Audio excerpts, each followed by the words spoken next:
Hello and welcome to this mini course in online course in nonprofit marketing. My name is Irina. This course is a part of Erasmus Plus project, which is called Nonprofit All Inclusive and is co-financed by European Union. I am the project manager of this project and I am also founder of association Ideell Marknadsföring i Sverige, which is translated as non-profit marketing in Sweden, which is one of the organizations that implements this project. The first topic is the introduction to the non-profit marketing as an idea and a field. And the first question that I would like to start with is, what is marketing? So, marketing, some can say marketing is management. Marketing is actually an organized process that has a specific aim, and the aim is to change the behavior of target audience. But in which way this change is occurring, the marketing process, this organized process, creates a situation of exchange between the target group and the organization or a movement. In our case, it is a non-profit organization and movement. The benefit should be, first of all, for the target group, but also for an organization. And the benefit this exchange is aimed, it's not only for the sake, not for the sake of organization. It should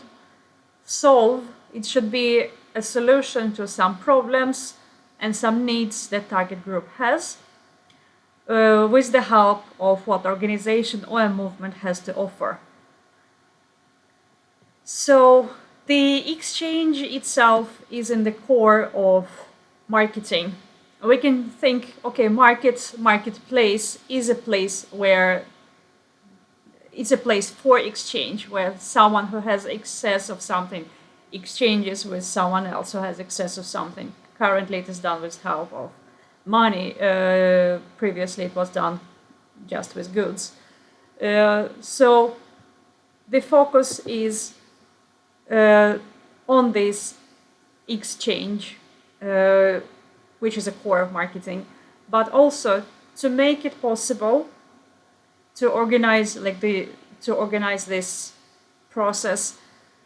The organization and the movement needs to listen to target audience and their needs, but also to adjust themselves accordingly. So we can say that if organization or a movement wants to change the target audience behavior, okay, so the target audience is satisfied.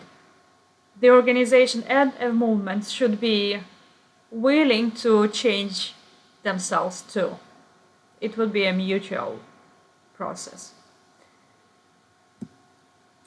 And so the needs are at the core of what marketing is about, what marketing works. Marketing works with target groups' needs. The needs, though, can be of different stage, we can say.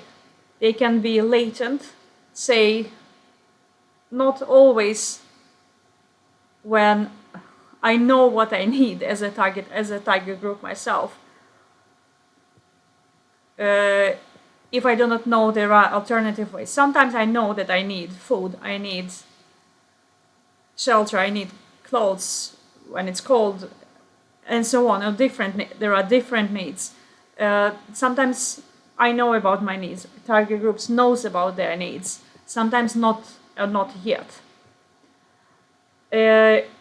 In the first case, those needs are apparent. in the second they are latent for now. And sometimes, again, the needs are there, but the target group is not aware of them yet. In order for it to become aware, the organization or movement needs to inform and create awareness and show some benefits. Maybe the target group never thought that the change of behavior is possible in this way, that it is okay. Which is, for example, can be a case when you offer some new solution or new mindset, say that about gender equality. As a non-profit, as a movement, when the needs are latent, and that means that demand yet unformed, you need to create awareness about the solutions that you might offer and shows which benefits they carry. When there are already needs presented and when target group can articulate them, you as a movement and organization should offer some specific solutions to those needs. And in this case, we talk about formed demand. Sometimes, though, there are many organizations that offer solutions. Some of them are better, some of them are worse. Maybe so the solutions are not optimal, the solutions can be better. What do you do in that case? In that case, you as an organization or a movement need to work on your solutions, make them better for the target group and more effective somehow, and again inform the target group about those improvements that you made.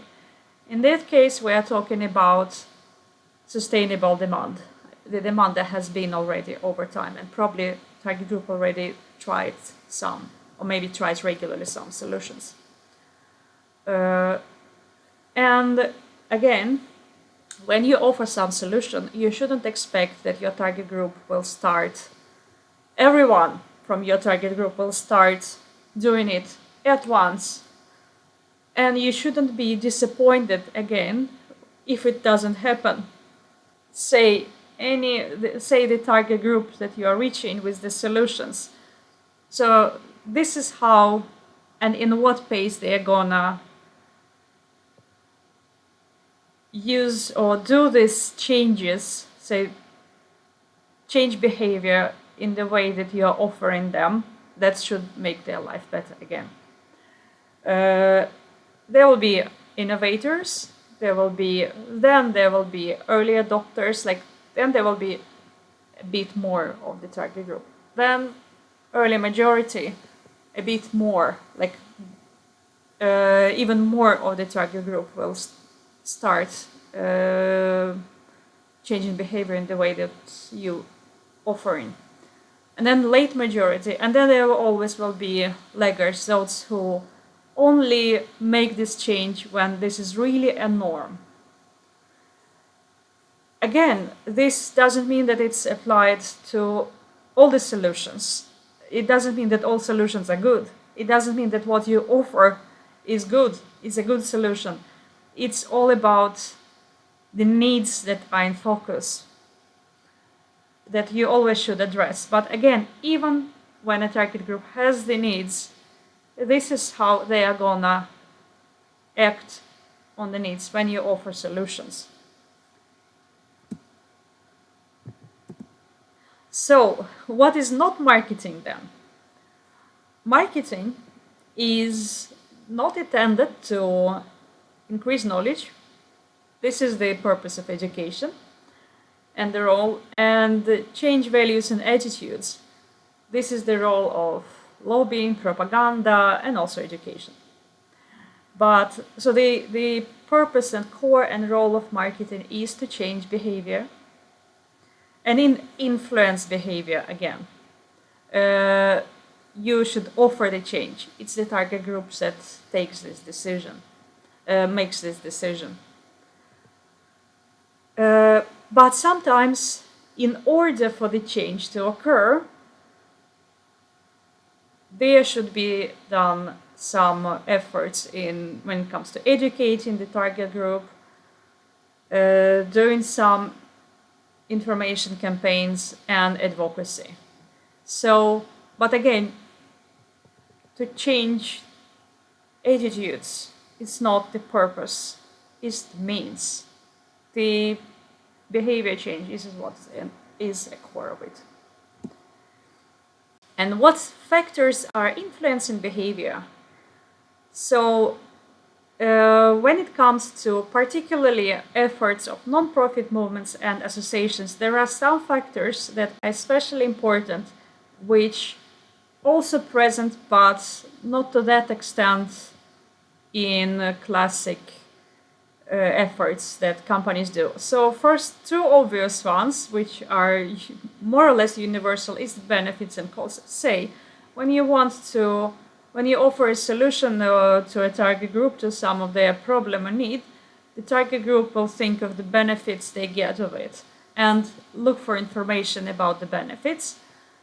And they will also compare the benefits to the costs to see if it's worth it.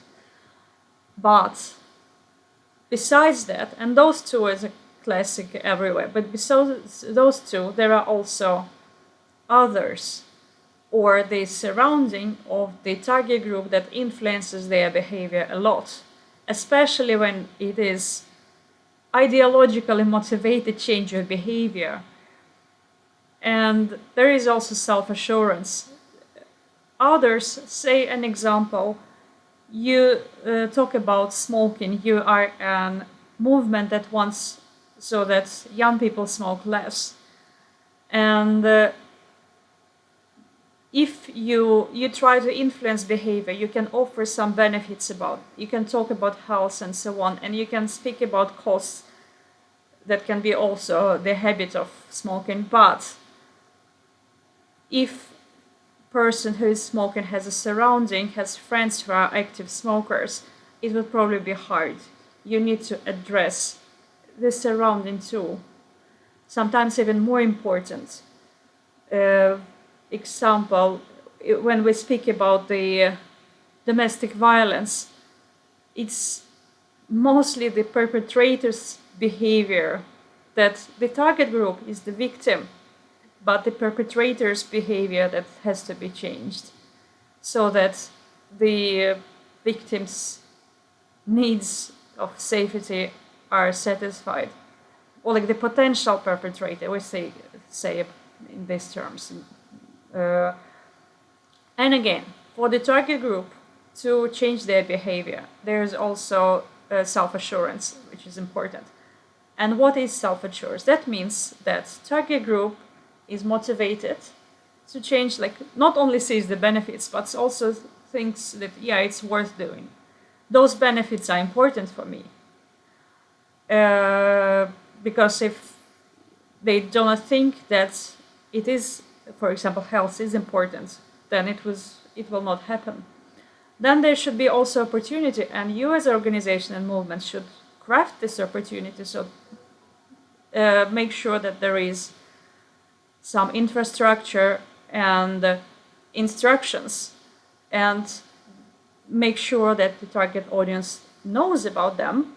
So the target audience needs to have motivation to change, see what is the opportunity, see how it could be done, and also believe that they actually can do it, so their own ability. And in that case, you need to encourage the target group that yes, you can do it, and explain why. You sometimes you can put emphasis on emotions, sometimes on logical reasoning. It depends on situations. What are the unique challenges that non-profit organizations and movements face? And the first one is that very much of work is done by volunteers, which means those who are not paid or paid very low amount, and sometimes like only compensation for food or traveling also, and so on. And when you need to organize volunteers, you, as organizational movements, need to always keep in mind that they need to make their bread. They need to always think about, okay, how they're gonna earn to pay their rent, to make their living, and then to have a time and energy left for this particular movement that you would like to engage people in. And there is also a challenge that is limited funding, and it's not only limited, it's also always, it's not always, of course, it's often irregular. And then there is also ethical dilemma. One dilemma is it right, for example, to promote or to do marketing for all kinds of political organizations? It's still a non-profit marketing often, or religious organization. Where lies the boundary which you shouldn't cross when it is not okay? How personal decision, how objective this decision can be. But there is also another dilemma when it comes to ethical part. The marketing itself, okay, if we are changing a behavior, even if it's for the target group's good, it is still sort of manipulation. Is it okay to do so? even if we want for the best of the target group. And another challenge, that there is also huge competition from businesses and for-profit companies. And if they see that there is a niche that is attractive, where non-profit organizations or movements work, they can rush into that niche with their resources, with capital, but they can start doing it in different way. Another thing, the costs that target group pays for change. Again, it's pretty easy with the for-profit companies. You pay money, you get service done. You pay money, you get an item, you purchase something.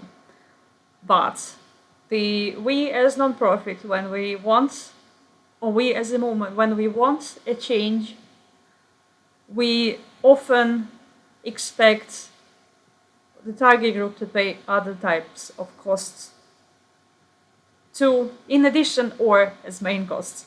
And this is time and energy, for example, if you want to attract volunteers to engage in your movement. But it's also habits, values, behavior, old behavior, and behavioral patterns. Say the habit of smoking, if you are a movement about stopping smoking, and say that it's about domestic violence, then the behavior pattern, for example, if you're angry, then you rush out on your partner, like when a perpetrator is angry, rushes out on their partner,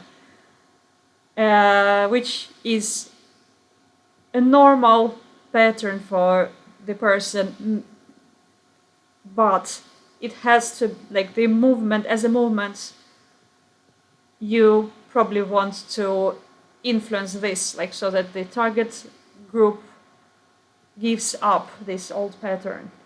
Or even if we speak about the victim, like that victim gives out the pattern of feeling that there is no solution, but instead reaches out to your phone number or online chat or your shelter, for example.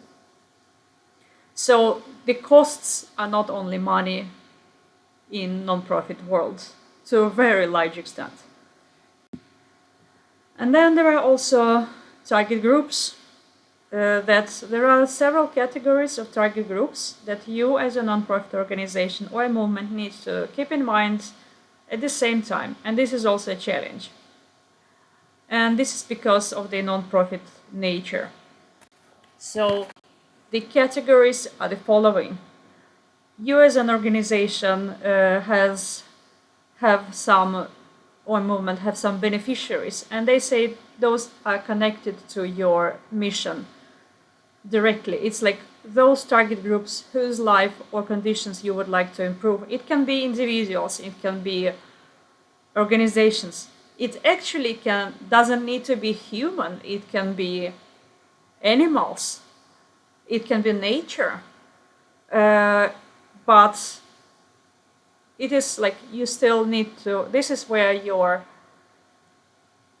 if for example you want to improve the conditions of animals, then you still need to work with humans who work with, like, who come in contact, who take care.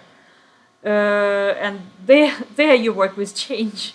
There you want to change the behavior. But anyway, you need to keep in mind about that you need to remember about your beneficiaries.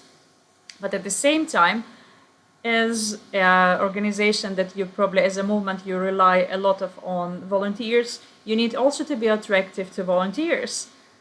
Say the volunteers, the people can use their free time in so many different ways. Why exactly? Say I, as a volunteer, would like to go. Why would I choose your particular movement, organization, and not this movement, or not this way to spend my free time? So the organization or a movement should be attractive to volunteers too, and do some efforts about it, marketing efforts in particular.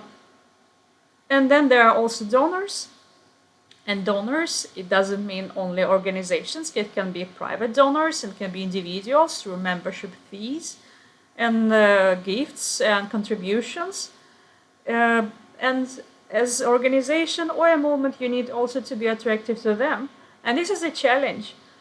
This is something that happens a lot in non-profit organizations. Say that you start working with grants, and then grant applications, they have some values that this particular funding is working with, and you may start you're aligning yourself as an organization with these values, and you may lose focus from your beneficiaries, for those who you work for those who live you want to improve, and instead focus too much how to be attractive to get a grant. That happens very often among non-profits. But for you, it's only one category of target group among several. And again, those groups can be divided into segments. Donors can be divided again into private donors, organizations, funding, and so on. And then further, the funding, say private donors, individuals, can be of regular donors or those who just contribute sometimes. Again, volunteers, the same, can be those who engage sometimes or often. And then there is also a category of members, which is popular in some countries not. Members mean some kind of belonging to an organization through a membership fee, and usually requires the person or organization to align with the values and the mission of the organization that they are a member of, a movement they are a member of. And members can be actually a part of any category of target group, and it depends on the organization, on the area in which they work, on everything. Sometimes members, like active members, can be called volunteers, or it can be a synonyms, active members versus volunteers. Sometimes it's for the members' sake. The membership is a way to gain something. For example, a gym where you can exercise if you pay a membership fee, then you are a beneficiary as a target group. But you are also partially donor. You pay membership fee. So again, this is the category that can be included in several. And now it's time for the core of marketing. and it is called marketing mix. It looks very complicated, I'm sure, from in the beginning. After a while, it becomes a very clear structure that you can use to structure your work with marketing. And again, this particular picture shows that marketing is much more than sales, and marketing that is much more than promotion or advertising. This is a classic marketing mix. I will show you a bit later also alternative marketing mix that is sometimes used. This one, the older version is called 4P, then it was expanded to 7P, 8P. Which are those P then? And what does it mean, the marketing means? It means that, I told in the beginning, marketing is management. But actually, you need, in order for marketing efforts to succeed so that your target groups are satisfied, you need to think about those parts at the same time and plan strategically how you work with it. And here are the parts. So first is product, and product is the core, is the content. It doesn't mean physical item.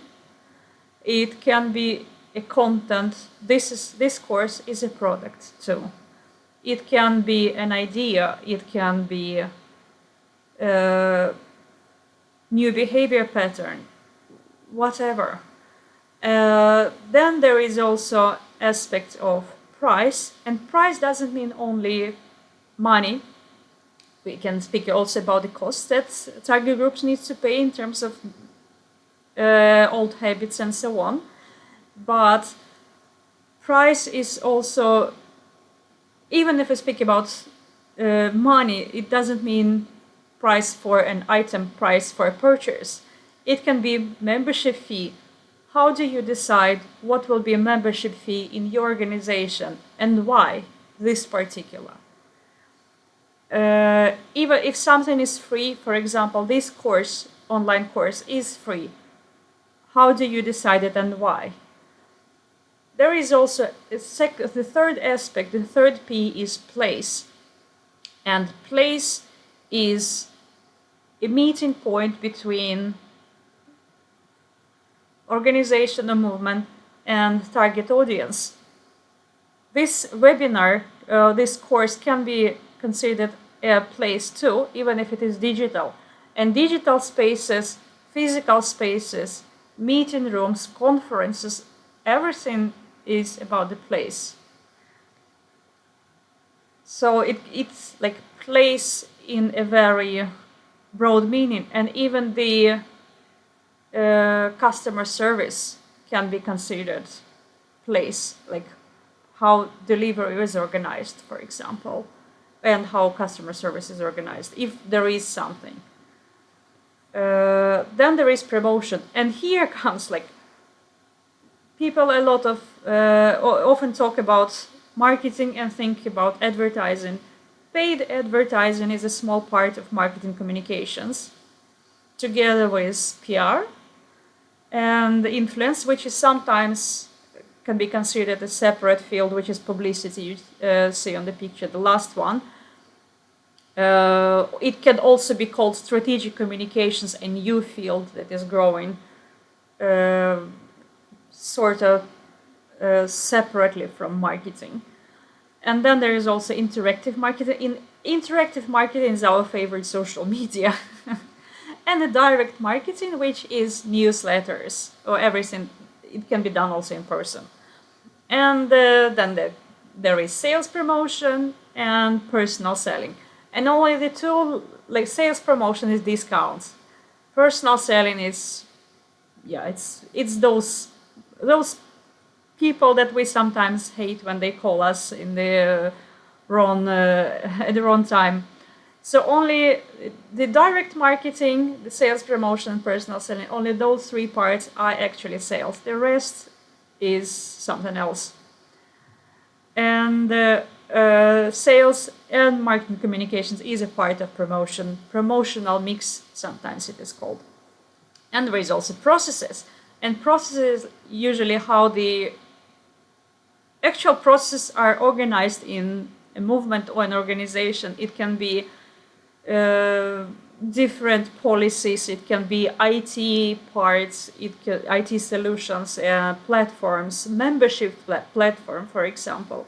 Like, how do I, if I want to become a member or if I want to become a volunteer in your organization, what do I do? What is the process? If I go to a website and pay membership fee, what happens next? Who welcomes me? Who introduces me? And so on. Planning this is also part of marketing. And physical evidence. What is physical evidence? It can be a certificate, but there are also different symbols, different souvenirs, the printing materials. So all this is physical evidence of a brand, of an organization or a movement. Like some organizations, like there is, for example, the movement and organizations that fight breast cancer, they use the rose, the pink. And the next part of marketing mix also is also people. And here, in the first hand, the people who are representatives of your movement or organization and who come in contact with wider audience. You need to prepare them with this marketing thinking or target audience thinking, the focus on target audience needs, the focus on the needs of those they meet. And this is a part of marketing. And as I said, the publicity. Publicity is as a separate P, mostly relevant for some particular areas like sports, for example, where it plays a huge role. Alternative marketing mix, which I just named a little bit. It's not used that often, but it can be handy sometimes. And in this case, some 4 aspects are compared to willingness to donate, so it's connected to donations and funding. So that those 4, say, should outperform and like be good enough for the audience to donate. And those 4 are the purpose of the movement or organization. Presence means that there should be possibilities to come in contact, like people should be aware, your audiences should be aware of you, of your existence. Proximity, that means that you also should be there where the target audience is.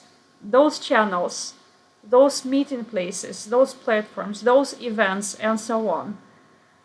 You should be close to your target audience in every possible way, digitally and on place. And partnership. And partnership is primarily about the big advantage that many non-profit organizations and movements have in comparison to for-profit, is that the strength is in doing something together. Small organizations who work at this, towards the same goal win a lot from joining together and working together to reach the same goal. And goal can be, again, it can be to fight the climate change, to